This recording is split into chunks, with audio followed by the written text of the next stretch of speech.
Jeg hedder Mads, og jeg er automationsingeniør hos i2R. Til hverdag sidder jeg på vores robotlaboratorie, hvor jeg arbejder med Universal Cobots, PLC, HMI og kamerateknologi. Derudover arbejder jeg også på CE-mærkning, og som en del af det risikovurdering og dokumentation. Det er altid en stor hjælp, vi laver de ting selv, så sikkerheden og dokumentationen er tænkt med i designet helt fra starten af. Når vi laver robotprojekter, er jeg gerne med hele vejen fra koncept til implementering.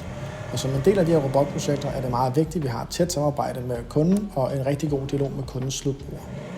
De operatører, der går rundt i produktionen, har altid rigtig god viden og information til, hvordan systemerne virker, og rigtig god input til, hvordan det er, man kan lave nye løsninger til dem. Derudover er det også meget vigtigt, at de får værktøjer og systemer, som de er glade for at bruge i deres dagligdag. Når vi laver vores robotprojekter, er det meget vigtigt, at vi er struktureret, og at vi holder på strukturen hele vejen igennem projektet.